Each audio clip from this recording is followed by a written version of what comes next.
আসসালামু আলাইকুম। ওয়ালাইকুম সালাম রহমতুল্লাহি ওয়া বারাকাতুহু। ভাই কেমন আছেন আপনি? আছি একরকম সময়, দেশের সময়ের সাথে ব্যক্তিগত জীবনের সাথে কেটে যাচ্ছে একরকম। আলহামদুলিল্লাহ। বলুন কি অবস্থা আপনার? আছি ভালোই। তারপরে তো মানুষের সবাই তো নামাজ রোজা এবং ইনকামের ভিতর দিয়ে সময় কাটাচ্ছি। আপনাকে আজকে একটা প্রশ্ন আমার জানতে ইচ্ছা করছে। আমরা ছোটবেলা থেকে শুনে আসছি মানুষকে কোরআন শরীফ এবং সুন্নাত কিংবা হাদিস মোতাবেক জীবন ধারণ করতে হয়, চলতে হয়। এই ক্ষেত্রে আপনার মতামত কি? আমাদের দেশের লোক শুধু কোরআন শরীফ মেনে চলতে প্রস্তুত, না হাদিস কোরআন দুটাই মেনে চলে? এটা আপনার কি মতামত, একটু আমাদেরকে যদি বিশেষভাবে আলোচনা করতে আমরা উপকারিত হতাম। ঠিক আছে মাসুম ভাই, সালামুন আলাইকা। দেখুন, মানুষ মাত্রই কেউ ভুলের ঊর্ধ্বে নয়। যদি আমরা কোনো মানুষকে ভুলের ঊর্ধ্বে মনে করি তাহলে ওই আয়াতটাকে আল্লাহর অস্বীকার করা হয়।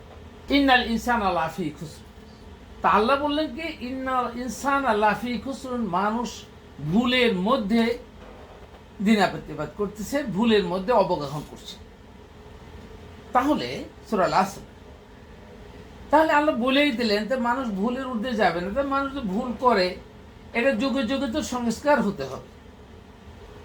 ভুল করার পরে না মানুষ সংস্কার হয়, আগে থেকে অনেকেই সংস্কার পায় না। আর যারা ভুল আর আগে সংস্কার করবে তারা অবশ্যই আল্লাহ যেখান থেকে ভুলের উত্তরণ করতে চেয়েছে যে প্রিভেন্টিং ইজ বেটার দেন কিউর, ওইটা হলো কোরআন।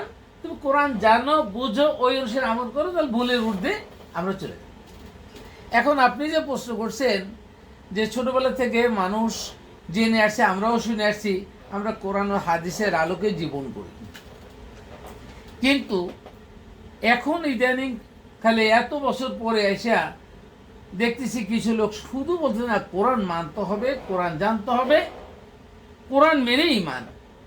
তাহলে তারা হাদিস যদি না মানে বা সুন্নাহ না মানে, তাহলে তারা কি ঈমান থেকে খারিজ হলো?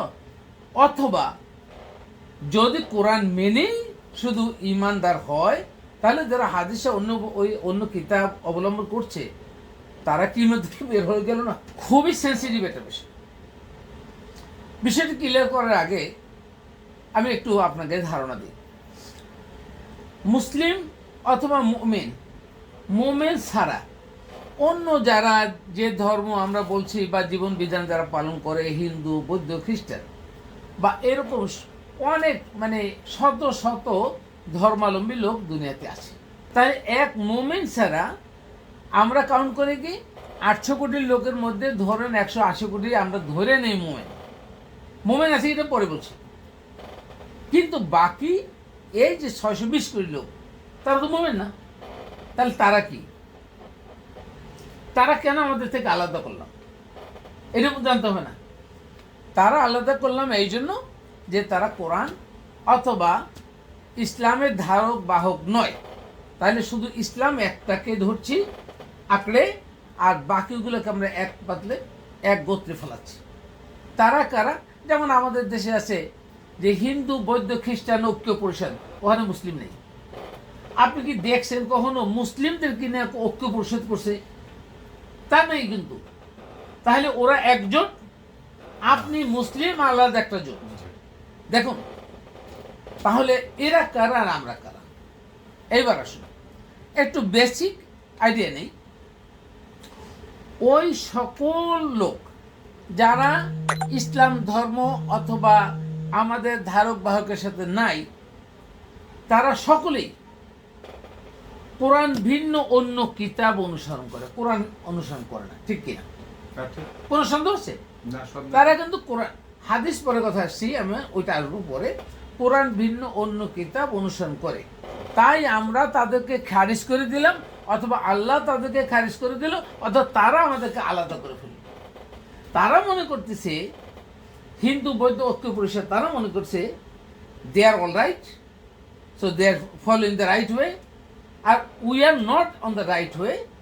তারা মনে করছে আমরা সঠিক পথে নেই। সুতরাং এই বিপরীত বা বৈপরীত্য চিন্তা ভাবনা এটা আমাদের মাঝে চলেই আসছে। ওয়ান টপ অফ দ্যাট, আমরা যাদেরকে মুসলিমদের আওতাভুক্ত ধরি তাদের মধ্যে এখন এসে ফাটল ধরলো এই এত শত বছর পরে এসে, যে আমরা শুধু কোরআন মানবো না কোরআনের সাথে হাদিসও মানবো। এই প্রশ্নের জবাবের আগে আমি বলি, যাদেরকে আমরা বলছি যে হিন্দু বৌদ্ধ অস্ত্রোপচার সহ একমাত্র মুসলিমদের মধ্যে যারা অন্তর্ভুক্ত নাই, তারা তাহলে কাদের পুস্তক অনুসরণ করে, কাদের গ্রন্থ অনুসরণ করে? এইটা যদি বলি, তারা সবাই কিন্তু স্বীকার করে আল্লাহ তাদেরকে সৃষ্টি করছে। এমন কোনো ব্যক্তি নাই যে স্বীকার করে না যে আল্লাহ সৃষ্টি করেনি। এই একটা জায়গায় কিন্তু সবাই বুঝে তাদের আমার মৃত্যু হবে, এমন একটা ব্যক্তি আপনি দেখবেন না যে স্বীকার করেন আমার মৃত্যু হবে না। তার জন্ম মৃত্যু এই দুইটাকে স্বীকার করে, কিন্তু কোরআন স্বীকার করে না। তারা স্বীকার করে কি? তাদের কোনো পূর্বপুরুষের পুস্তক, তাদের কোনো আকাবিদের পুস্তক, ওইগুলো কি মানব রচিত, তাই তো? ওটা তো আল্লাহ নাজিলকৃত না। এখন আমরা কোরআন থেকে একটু দেখব, আমরা যারা ঈমান আনবো আমাদের কোন পুস্তক অবলম্বন করার জন্য বা অনুসরণ করার জন্য আল্লাহ সরাসরি নির্দেশ দিয়েছে। এই ব্যাপারে সূরা আল বাকারা আয়াত নম্বর 4 আমরা অনুসন্ধান করব, দেখি আল্লাহ কি বলছেন এবং কেন, এটাও খুঁজবো কেন আমাদের আকাবিরা, আমাদের পূর্বপুরুষগণ, আমাদের আলেম যাদেরকে বলি, তারা কেন এগুলো বুঝতে পারেননি, কারণটা কি? আমি আশ্চর্য হয়ে যাই। দেখুন এখানে বললেন আল্লাযীনা ইউমিনুনা বিমা উনজিলা ইলাইকা ওয়া মা উনজিলা মিন ক্বাবলিক। দেখুন এখানে বলছেন না আল্লাযীনা ইউমিনুনা, আর যারা ঈমান আনে। ঈমান শব্দের অর্থ হলো জ্ঞানযোগ বিশ্বাস। আগে জ্ঞান অর্জন করবেন, তার বিশ্বাস। আপনার এইখানে ভিতরে একটা জিনিস বলছেন, আমি বললাম এইখানে সেফটি পিন আছে। এখন আপনি বললেন সেফটি পিন স্বর্ণের, রৌপ্যের না আয়রনের বা কোন কালার, আপনি দেখলেন না, তাহলে ও তো আপনার ঈমান হলো না। ঈমান হয়তো দেখবেন, আপনি উঠে দেখবেন যে এখানে আয়রনের না গোল্ডের আছে না সিলভারের আছে, সেফটি পিনটা কিসের, ওইটা যদি আপনি না জানেন তাহলে ঈমান হলো কেমন? আপনি জানলেন সেফটি পিন হলো, জানলেন না। কোরআন পড়লেন না, তাহলে ঈমান হলো না। ঈমান ও কোরআনের জ্ঞান, এবার পড়লেই হলো না।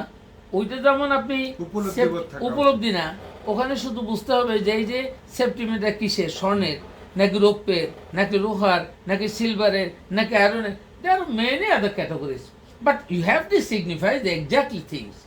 Then you got the ilm, মানে জ্ঞান। তো সেফটি পিনের উপর জ্ঞান হওয়ার পরে আপনি বিশ্বাস করেন yes this is safety pin, এটা অন্য কিছু না বা লোহা না। কোরআন ঠিক এরকম, এটা জেনে বুঝে উপলব্ধি করে সাধনা করে যখন ফুল জ্ঞান আপনি অর্জন করবেন, তখন আপনি বুঝবেন হ্যাঁ এইটার উপর এখন বিশ্বাস করা যায়। কারণ ওই বিশ্বাসের সাথে আল্লাহ যে নাজিল করছে ওই বিশ্বাস মিলাইতে হবে। তাহলে এখন বললেন যে আল্লাযীনা ইউমিনুনা, যারা ঈমান আনে বলতে জ্ঞানযোগ বিশ্বাস করে ঈমান আনে কিসের উপরে? বিমা উনজিলা ইলাইকা, হে নবী আপনার উপরে যা নাজিল হয়েছে। দেখো নাজিল মানে কি? উপর থেকে নাজিল হয়, মানে ওহী মারফত আসে। ওমা উনজিলা মিন ক্বাবলিক, এবং আপনার পূর্বে যে সমস্ত নবী রসুলগণ ছিলেন, অর্থাৎ রসুলগণ, তাদের উপরে যা নাজিল হয়েছে তার উপরে যারা ঈমান আনে। এখন এটা বলছে উনজিলা মানে নাজিল হয়। আশ্চর্যের ব্যাপার হলো যে এটা নাজিলের বলছে উনজিলা, এইরকম নাজিল হবে মানে ফেরেশতা এসে, জিবরাইল এসে নবীর উপরে নাজিল হয়েছে, অথবা নবীর পূর্ববর্তী রসুলদের উপরে, মানে আমাদের রসুল উপরে নাজিল হয়েছে। এবং আমাদের রসুলের পূর্বে যত রসুল ছিলেন সেই রসুলের উপরে নাজিল হয়েছে যত কিতাব, সেই কিতাবের উপরে যারা ঈমান আনে তাদের বলছে ঈমানদার। অবিল আখিরাতে হুম ইউকিনুন, এবং যারা আখিরাতের উপর দৃঢ় বিশ্বাস করে তারা ঈমানদার। এখন এইখানে উনজিলা বলতে যে কথা বলেছে, এটা একমাত্র দুনিয়াতে কোরআন ছাড়া আর কোনো কিতাব কি আছে যে আল্লাহর আসমানি কিতাব বা নাজিল হয়েছে, এরকম কোনো কিতাব আছে? তাহলে আপনি যে হাদিসের কথা বললেন, অথবা আমরা ছোটবেলায় শুনছি, অথবা আমাদের আকাবিরা, এখনকার মৌলবীরা, স্কলাররা, পীর সাহেবরা, বক্তারা এবং মুহাদ্দিসরা, ইভেন কি সকল মসজিদের ইমামগঞ্জ বলে হাদিস এটা বলছে, নবী করিম সাল্লাল্লাহু আলাইহি ওয়াসাল্লাম এটা বলছে, তাহলে ওইটা কি আমার জন্য মানা ফরজের কথা বলছে কোথাও? ওইটা মানতে হবে। আল্লাহ তো বলছে নাজিলকৃত কিতাব, তা নাজিলকৃত কিতাব বলছে, আর রসুলের কি ক্ষমতা ছিল আবার নতুন করে নাজিল করবে? না, কখনোই না। তাহলে আমি ওরা মানবো কেন? দেশে গেলে এই সত্য একটা ঘটনা, একটা আয়াত, এইটুক যদি আপনি বিশ্লেষণ করেন তাহলে আপনি এটা ধারক বাহক হিসেবে বুঝতে পারবেন। অথচ ইবলিস আমাদেরকে বুঝাইল কি, আরে ভাই এত বিশ্লেষণ করার দরকার নাই, খালি পড়বেন মুখস্থ, আল্লাযীনা ইউমিনুনা বিমা উনজিলা ইলাইকা ওয়া মা উনজিলা মিন ক্বাবলিক ওয়া বিল আখিরাতি হুম ইউকিনুন। এটা যতবার পড়বেন প্রতি হরফে 10 নেকি। এই নেকির গন্ধে, নেকির লাভে এই আসল কথা ভুলে গেছে। এটাই বাস্তব। তারপর বুঝলই না, এখন তাহলে বুঝুন। হয়তো আমি জানি না এই ভিডিওটা দেখে আমাদের আকাবিরা, আমাদের মৌলবীরা, আমাদের পীর সাহেবগণ, আমাদের যে মুহাদ্দিসগণ, আমাদের ইমামগণ, খতিবগণ, যত মুসল্লি আছে সারা মানুষ, এই 99% লোক মনে বলবেন কি বললো জাফর সাহেব, কি বললো? তাহলে কি তারা বেঈমান? হ্যাঁ, তারা বেঈমান হবে। দেখুন এই আয়াতের ভিত্তিতে তারা ঈমান আনেনি। অর্থাৎ তারা, যারা একমাত্র কোরআন ছাড়া অন্য কোনো কিতাবের উপরে, মানব রচিত কিতাবের উপরে যারা বিশ্বাস অর্জন করবে, তারা আরো হিন্দু, বৌদ্ধ, খ্রিস্টানের সাথে কোন পার্থক্য আছে বলুন তো? আপনি বলেন এখন, এটা থেকে আছে কোনো পার্থক্য? না, কখনোই না। তাহলে এইটাই আমি জানাতে চাই, বোঝাতে চাই, কেউ আমাদের বিরোধিতা না করে যৌক্তিক পারলে আমার প্রতিবাদ করুক, কোরআনের দলিলের ভিত্তিতে পারলে প্রতিবাদ করুন। আর না পারলে আপনার বোঝার চেষ্টা করুন, মেনে নেওয়ার চেষ্টা করুন। নিজের পথ নিজের হবে। আপনি মানলে আপনি সহ সারা দুনিয়ার মানুষ এই বক্তব্যের মাধ্যমে সঠিকটা বুঝে, আমার কোনো ক্ষতি আছে? ক্ষতি নেই। আপনারা যদি সমস্ত লোক সবাই যদি জান্নাতে যায়, জান্নাতের আসন সংখ্যা কি সীমিত নাকি অসীম? অসীম না, সীমিত। কোনটা? জান্নাতের আসন সংখ্যা কি সীমিত? বোঝেন নেই? 800 কোটি লোক আছে দুনিয়ায়, সবাই যদি জান্নাতে যায়, জান্নাতে কি আসন পাবে, সিট পাবে, বসতে পারবে নাকি কম হবে? এটা বুঝেন নাই? সিনেমা হলে সিট সংখ্যা আছে 1000 মনে করেন, ওই সিনেমা হলে 1200 লোকের যদি টিকিট কাটে, আর 200 লোক দাঁড়াই থাকবে না? ট্রেনে 1000 লোকের সিট আছে, ওই ট্রেনে যদি 1200 লোকের টিকিট কাটে, তাহলে 200 লোক দাঁড়াই থাকবে না? তারা নিতে পারবে না? নিতে পারবে না।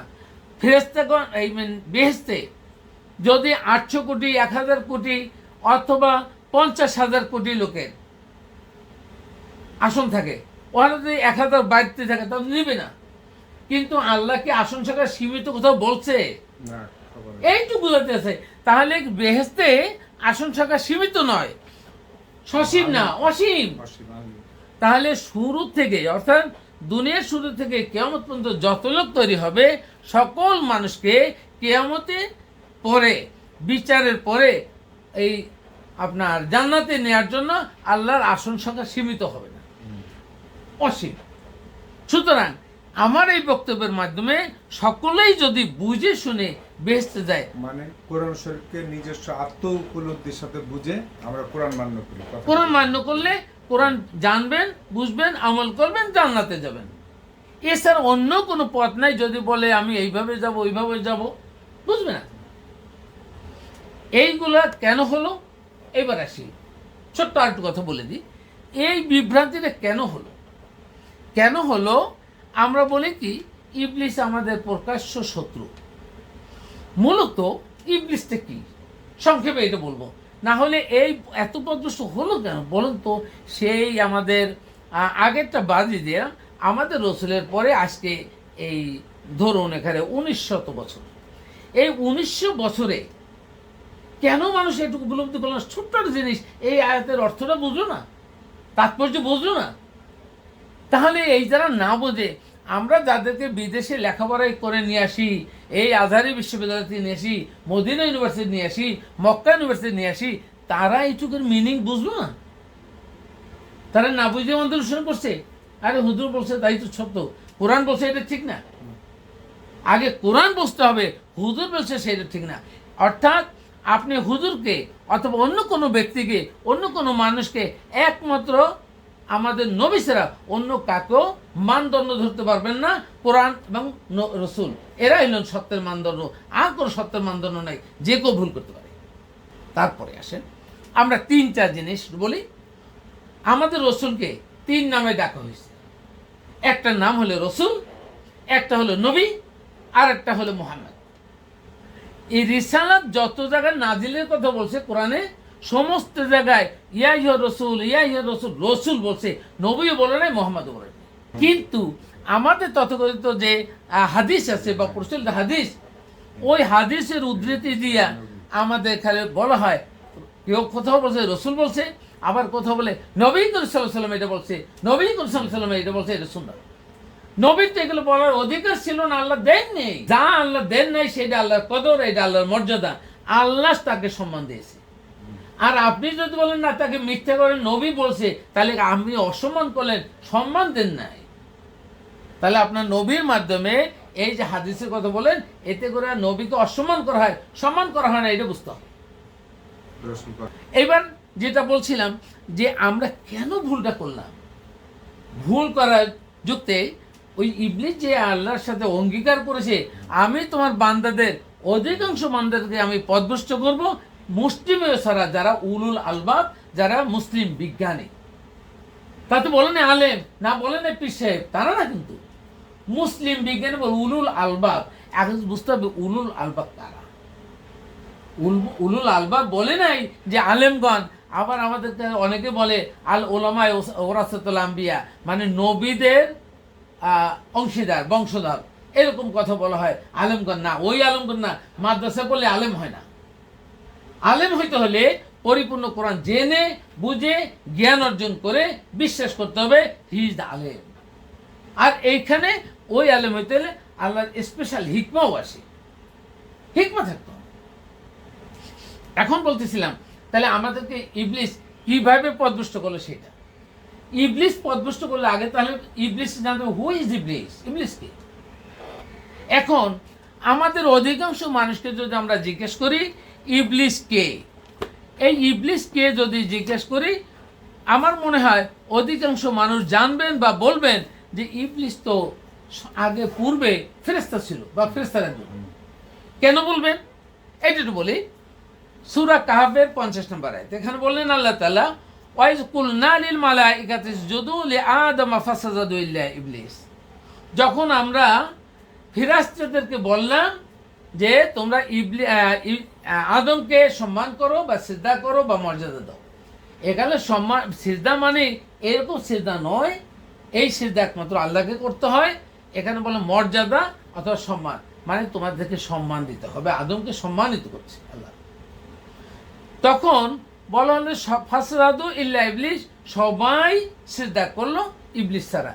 এই শুধু এই আয়াতটুকু দিয়া কিন্তু ধরেই নেবেন, তাহলে ইবলিসের বলছে তো সংশোধন করছে মানে ফেরেশতাদেরকে, সবাই সম্মান করলো কিন্তু আদম ছাড়া। তাহলে যে ইবলিস অবশ্যই মালায়েকাদের বা ফেরেশতাদের অন্তর্ভুক্ত ছিল, কিন্তু তারা চক্ষু মেলিয়া পরেরটুকু পড়েন নাই, এতটুকুন পড়ে শেষ। পরে কি বললেন যে কান আমিনাল জিন্নি, সে ছিল জিনদের অন্তর্ভুক্ত। দেখুন আল্লাহ কিন্তু বলেই দিছে কান আমিনাল জিন্নি ফাসাকা আন আমরি রব্বিহি, ফাসাকা অতঃপর সে ফেসাদ করলো, অস্বীকার করলো বা মানলো না, আন আমরি রব্বি, আমরুন মানে আল্লাহর আদেশ, রব্বি তার রবের আদেশে মানে। ফাসাকা দিয়ে আল্লাহ বুঝাইতে চাইলেন যদি সে ফেরেশতাদের মধ্যে থাকতো তাহলে সে কখনো রবের আদেশ অমান্য করতো না, কারণ রবের আদেশ ফেরেশতারা অমান্য করতে পারবে না, কারণ ফেরেশতাদেরকে তৈরি করা হয়েছে শুধু রবের আদেশ মানার জন্য। বিষয়টি বুঝুন, যেমন একটা গাছ, ও কি ইচ্ছা করলে ভেঙে পড়তে পারে, ও কি ইচ্ছা করলে অন্য দিকে যেতে পারে, রবের আদেশ ছাড়া করবে না। রবের আদেশ ফেরেশতারা মানতে বাধ্য, তাদেরকে ইচ্ছার স্বাধীনতা দেওয়া হয় নাই। আর ইচ্ছার স্বাধীনতা দেওয়া হয়েছে মানুষ এবং জিনকে। এই যেহেতু সে জিনের অন্তর্ভুক্ত ছিল, এই জন্য বলছেন আল্লাহ তাআলা যে ও এই জন্য রবের আদেশ অমান্য করছে। আর এ দিয়ে এটা বুঝাইলো তুমি যে মানুষ, তুমি তো রবের আদেশ ক্ষণে ক্ষণে অমান্য করছো, এই জন্য মানুষ ভুলের মধ্যে আছে। তো এই কথাগুলো যদি সে না বুঝে তাহলে বুঝতে পারবো না যে সে কে।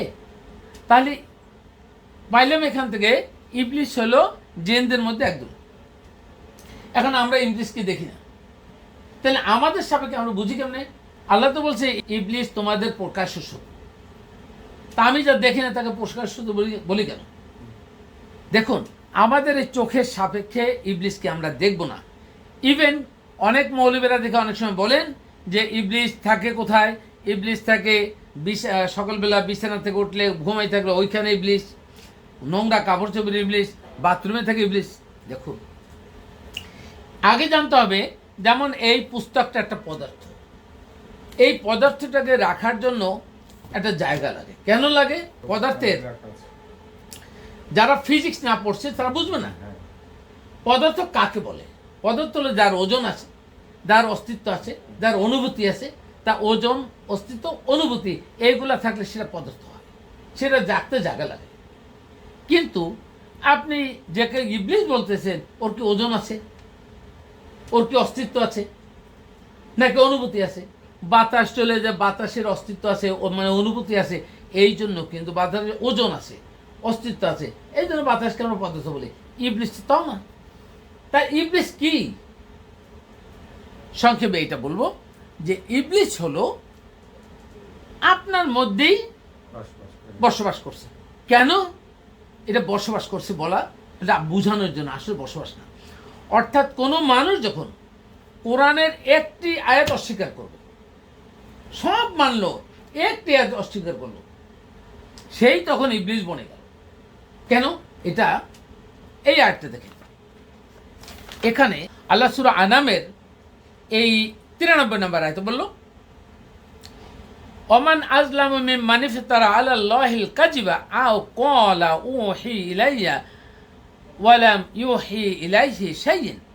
আল্লাহ বললেন এখানে যে তার চেয়ে বড় জালিম আর কে হতে পারে যে আল্লাহ যে কোরআন সম্পর্কে একটি মিথ্যা রচনা করে, কিংবা বলে আমার কাছে ওহী অবতীর্ণ হয়, অথবা তার প্রতি কোনো ওহী অবতীর্ণ করা হয় নাই, এবং যে বলে আল্লাহ যা অবতীর্ণ করছে শীঘ্রই আমিও তার অনুরূপ অবতীর্ণ করব। দেখুন, তাহলে এখানে প্রথম আয়াতে বললেন যে তার চেয়ে বড় জালেমে কি হতে পারে যে আল্লাহ সম্পর্কে মিথ্যা রচনা করে। তাহলে যে নাজিলকৃত কিতাব ওইটা অনুসরণ না করে হাদিস সহ দুনিয়ার মানুষ যাই অবতীর্ণ করছে, বা দুনিয়ার মানুষ যেটাকে রচনা করছে, অবতীর্ণ রচনা করছে, ওইটাকে যে মানে, তাহলে সে কোরআনকে অস্বীকার করলো না, তাহলে সে কোরআন সম্পর্কে জালিম। আমার এইটাকেই বলতেছে যে এইটা তো তাদের উপরে নাজিল করা হয় নাই, অথচ তারা বলে না এটা রসুলের থেকে সরাসরি আসছে। মানে বুঝাইলে রসুল আসমানি কিতাব নাজিল করছে রসুল উপরে, এবং ওইটারই বাহন হিসেবে রসুল তাদেরকে জানাইলো 250 বছর পরে। তার মানে এটা মিথ্যা রচনা করলো না? তা তো আসেনি। তাহলে দেখুন, এইভাবে যারা প্রতিনিয়ত হাদিস সহ মানব রচিত কোনো গ্রন্থ অথবা আকাবিদের কোনো গ্রন্থ মানবে, শুনবে, তারা সবাই ইবলিসের দোষর। আর তারা, ইবলিস বলছে যে আল্লাহ বলছেন ইবলিস তাদের অভিভাবক যারা ঈমান আনে না, আর যারা ঈমান আনে তাদের অভিভাবক একমাত্র আল্লাহ। বিষয়টি আমার মনে হয় অনেক ক্লিয়ার। আপনার মতামত বলুন।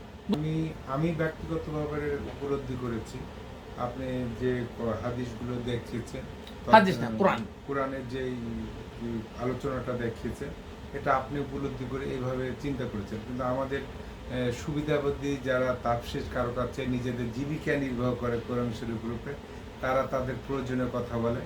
আমি তো মনে করি আমাদের সৃষ্টিকর্তার অনেক জায়গাতে মানুষকে মাপ দিয়ে দিব বলেছে, কিন্তু দিয়েছে আমি তো দেখতেই পাই না। সবাই তো আমরা আটকে আছি না কোনো চিন্তাতে আটকে আছি, অথচ সারাদিন ওরা শুধু মাপ দিয়ে দিবে আর সব কাজ করে চলে যাচ্ছে।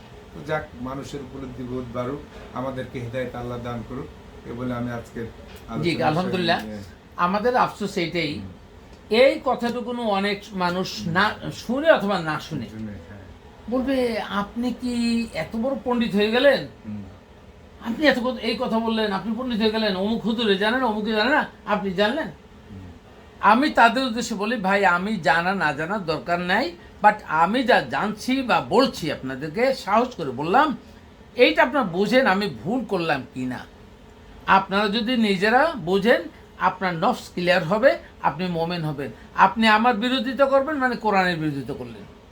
আর যদি আমি ভুল বুঝি, সে বুঝাইতে পারেন আমি, কিন্তু আমি যদি ঠিক হই তাহলে কোরআনের সাথে যদি মিলে যায় অবশ্যই আপনাকে এটা অনুসরণ করতে হবে, then will be the Muslim, then will be the মোমেন, otherwise you cannot go to the জান্নাহ। আল্লাহ হাফেজ। Research on Islam, Jafar Ahmed.